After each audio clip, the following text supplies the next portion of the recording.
Sou Vinícius Félix, fisioterapeuta no Instituto do Coração, da Faculdade de Medicina da Universidade de São Paulo. A fisioterapia respiratória dispõe de grande variedade de técnicas reputadas capazes de influenciar a mecânica respiratória, sobretudo a bomba ventilatória. De maneira geral, as metas da fisioterapia no contexto do Covid-19 estão diretamente relacionadas à melhora da sensação de dispneia, manutenção da função pulmonar, prevenção de complicações, prevenção e melhora das disfunções e incapacidades, visando reduzir os efeitos deletérios do imobilismo, assim como a manutenção ou melhora da qualidade de vida.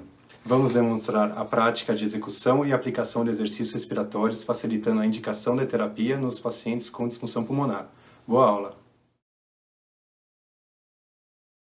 A doença causada pelo novo coronavírus é uma infecção que compromete o trato respiratório altamente contagiosa, que foi identificada inicialmente em Wuhan, China, em dezembro de 2019. Enquanto a maioria dos pacientes infectados não desenvolve complicações ou apresenta apenas sintomas leves, aproximadamente 14% evoluem para um estágio mais grave, que requer hospitalização, suporte de oxigênio e, por vezes, ventilação mecânica. De maneira geral, a fisioterapia respiratória possui recursos e técnicas como exercícios respiratórios e manobra de expansão pulmonar que podem amenizar os sintomas, restaurar o padrão respiratório, além de prevenir complicações pulmonares no percurso da doença. Em razão das poucas evidências disponíveis e dos riscos que envolvem a execução dos procedimentos de fisioterapia nesta população, vale salientar que a atuação dos fisioterapeutas dependerá da fase da doença na qual o paciente se encontra, assim como os sintomas que o mesmo apresentar. Além disso, o fisioterapeuta deve identificar em cada paciente quais são as particularidades que indicam ou não a realização de intervenções, assim como determinar qual será o tipo de intervenção prescrita. Em alguns casos, o fisioterapeuta poderá realizar acompanhamento, monitorização ou apenas orientações à distância, garantindo sempre a segurança do paciente, por exemplo, por meio da telemedicina. Em outros casos, quando houver outras doenças associadas, a intervenção poderá ser presencial. Desse modo, enfatizamos que o profissional em atendimento presencial deve estar sempre atento ao uso correto dos equipamentos de proteção individual. Como mencionado anteriormente, a fisioterapia respiratória dispõe de grande variedade de técnicas reputadas como capazes de influenciar a mecânica respiratória, sobretudo a bomba ventilatória. Dentre elas, destacam-se as técnicas de exercícios respiratórios, que, por definição, são estratégias ventilatórias realizadas pelo próprio paciente sob orientações e incentivo do fisioterapeuta, com o intuito de alcançar volumes e tempos respiratórios específicos, que objetivam em modificar o grau de participação dos músculos respiratórios, resultando assim na otimização da ventilação pulmonar. Esses recursos têm sido utilizados desde o século passado. Em 1915, McMahon descreveu o uso de exercícios respiratórios e motores em pacientes feridos em guerra, portadores de lesões pulmonares, pleurais e diafragmáticas. Já em 1934, a fisioterapeuta Linton, de Brompton Hospital, de Londres, introduziu os exercícios respiratórios localizados e segmentares no tratamento de pacientes de cirurgia torácica. Já a partir dos anos 80, Coelho, fisioterapeuta argentino, idealizou e difundiu uma série de exercícios respiratórios denominados padrões musculares respiratórios. Em outro estudo, em 1990, o grupo de Coelho demonstrou em suas publicações que os padrões musculares, entre os quais os exercícios diafragmáticos, suspiros inspiratórios e respiração abreviada, aumentam a força muscular respiratória e a ventilação voluntária máxima, quando utilizados em pacientes no pós-operatório de cirurgia cardíaca. Assim, a inclusão do programa de exercícios respiratórios para os pacientes submetidos à fisioterapia respiratória não é nova e estão presentes em quase todos os procedimentos da área, embora pouca atenção tenha sido dispensada para a análise dos efeitos específicos desse tipo de tratamento. Os manuais da fisioterapia atribuem vários objetivos aos exercícios respiratórios, como restaurar o padrão respiratório normal, controlar a respiração com mínimo esforço, auxiliar na mobilização das secreções brônquicas, expandir tecido pulmonar colapsado, mobilizar a caixa torácica, melhorar a força e endurance dos músculos respiratórios, aumentar volumes e capacidades pulmonares e promover relaxamento. Vale ressaltar que é necessário um adequado entendimento do paciente, as orientações e comandos para uma terapia mais efetiva. A seguir, veremos alguns exercícios descritos na literatura e sua execução. Um dos exercícios respiratórios mais frequentemente estudado e utilizado na prática clínica é o exercício diafragmático, que consiste em uma inspiração nasal tranquila associada a um estímulo manual na região abdominal, com deslocamento anterior deste compartimento, proporcionando assim uma maior excursão do músculo diafragmático. Seu objetivo é otimizar a ventilação das zonas dependentes por meio de uma maior excursão do diafragma. Esse exercício pode ser executado da seguinte maneira: posicionar o paciente sentado ou em decúbito dorsal elevado. O fisioterapeuta ou o próprio paciente deve realizar um estímulo manual na região abdominal com leve compressão. Solicitar uma inspiração nasal de forma suave e profunda, deslocando a região abdominal anteriormente. E, por fim, solicitar uma expiração bucal de maneira suave, controlada, mantendo-se a relação inspiratória-expiratória aproximadamente em 1:2. Vale destacar o estudo realizado por Whittaker em 1998, que observou que os exercícios diafragmáticos não serão suficientes para alterar a distribuição da ventilação em pacientes acometidos com doença pulmonar obstrutiva crônica, já que esses pacientes apresentam rebaixamento da cúpula diafragmática. Nesse caso, a realização dos exercícios diafragmáticos pode diminuir a eficiência da musculatura e gerar uma incoordenação tóraco-abdominal com tendência a piorar a sensação de dispneia.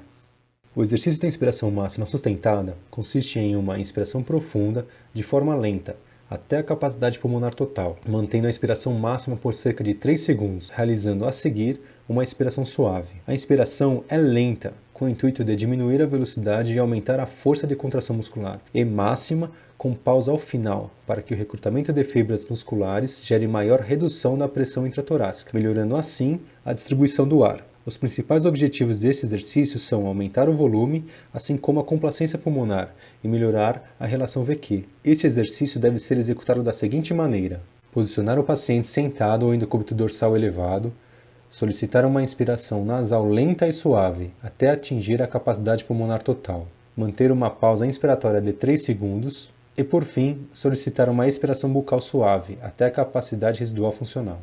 Os suspiros inspiratórios, um dos exercícios descritos em 1980 por Coelho, consiste em inspirações nasais breves, sucessivas e rápidas, até atingir a capacidade pulmonar total, podendo ser associada a um estímulo manual abdominal ou torácico inferior. Esse exercício proporciona o prolongamento do tempo inspiratório, o que pode favorecer o aumento do volume e melhor distribuição da ventilação. Suas inspirações são breves para que não ocorra grande variação pressórica intrapulmonar e, com isso, ventilar unidades alveolares com constante de tempo elevada. Seu objetivo é favorecer o recrutamento alveolar e melhorar a complacência pulmonar. Este exercício deve ser executado da seguinte maneira: posicionar o paciente sentado ou em decúbito dorsal elevado. O fisioterapeuta ou o próprio paciente pode realizar um estímulo manual na região abdominal ou torácica inferior com leve compressão, solicitar inspirações nasais breves, sucessivas e rápidas até atingir a capacidade pulmonar total e, por fim, solicitar uma expiração bucal suave e prolongada, comprimindo suavemente a região estimulada. O exercício com respiração abreviada consiste em uma inspiração com pequeno volume corrente, seguida de uma expiração breve. Posteriormente, uma nova inspiração com médio volume, seguida de nova expiração breve. Em seguida, nova inspiração profunda até a capacidade pulmonar total, seguida de uma expiração prolongada até a capacidade residual funcional, associada a um estímulo manual na região abdominal. Esta técnica mantém uma relação INS-ES de 3:1. Seus principais objetivos são elevação da pressão intratorácica média, expansão de áreas colapsadas, prevenção de atelectasias e melhora da relação VQ. Esse exercício deve ser executado da seguinte maneira: posicionar o paciente sentado ou em decúbito dorsal elevado. O fisioterapeuta ou o próprio paciente deve realizar um estímulo manual na região abdominal com leve compressão. Solicitar inspiração nasal de pequeno volume de ar seguida de expiração bucal breve, sem expirar todo o volume, exercendo uma leve compressão durante essa fase. Solicitar uma nova inspiração nasal de médio volume, seguida de uma nova expiração breve. Solicitar uma inspiração até a capacidade pulmonar total, seguida de uma expiração bucal prolongada e suave, até a capacidade residual funcional, não sendo forçada, comprimindo levemente a região estimulada. O exercício da inspiração máxima consiste em uma inspiração profunda até a capacidade pulmonar total, associada a um estímulo manual na região abdominal, seguida de uma expiração com pequeno volume, uma nova inspiração até a capacidade pulmonar total, seguida de outra breve expiração, mais uma inspiração profunda e, por fim, uma expiração suave até a capacidade residual funcional. Esta técnica tem como objetivo aumentar o volume pulmonar e deve ser executada da seguinte forma: posicionar o paciente sentado ou em decúbito dorsal elevado. O fisioterapeuta ou o próprio paciente deve realizar um estímulo manual na região abdominal com leve compressão. Solicitar uma inspiração nasal lenta e suave até atingir a capacidade inspiratória máxima. Solicitar uma expiração breve com pequeno volume. Solicitar novamente uma inspiração nasal lenta e suave até a capacidade inspiratória máxima, seguida de outra expiração breve. Solicitar outra inspiração até a capacidade inspiratória máxima. Solicitar uma expiração labial e suave até a capacidade residual funcional.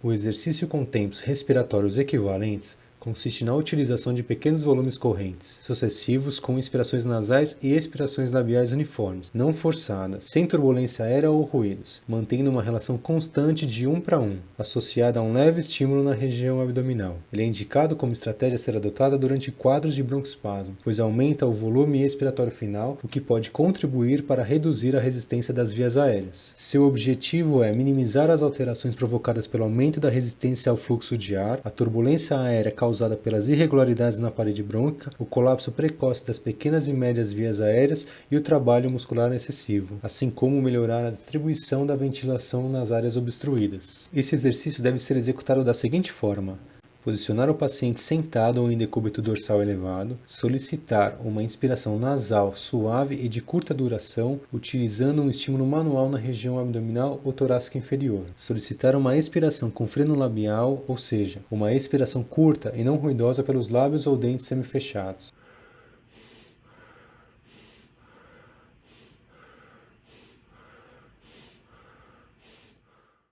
Já o freno labial consiste em uma estratégia respiratória que pode ser associada aos exercícios descritos anteriormente, na fase expiratória, em que o paciente deve realizar uma expiração suave contra uma resistência imposta pelos lábios ou dentes semifechados, podendo assim prolongar o tempo expiratório, mantendo uma pressão intrabrônquica, deslocando o ponto de igual pressão para as vias aéreas superiores. Tem como resultado a redução da frequência respiratória, o aumento do volume corrente e diminuição do trabalho respiratório. Esta técnica pode ser executada após a fase inspiratória do exercício respiratório, onde é solicitada uma expiração profunda com os lábios unidos ou os dentes semifechados. Vale ressaltar que é recomendado iniciar o uso deste procedimento de forma leve e suave, intensificando posteriormente de acordo com sua resistência.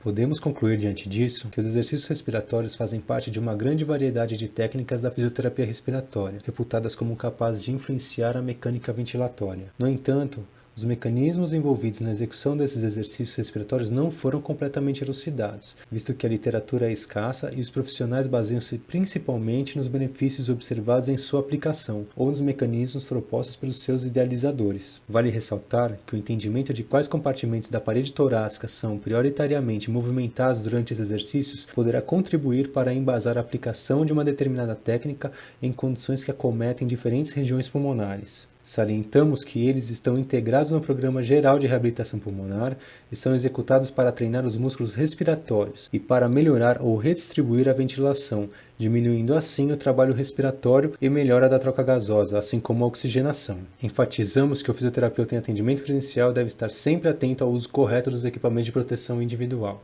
Obrigado.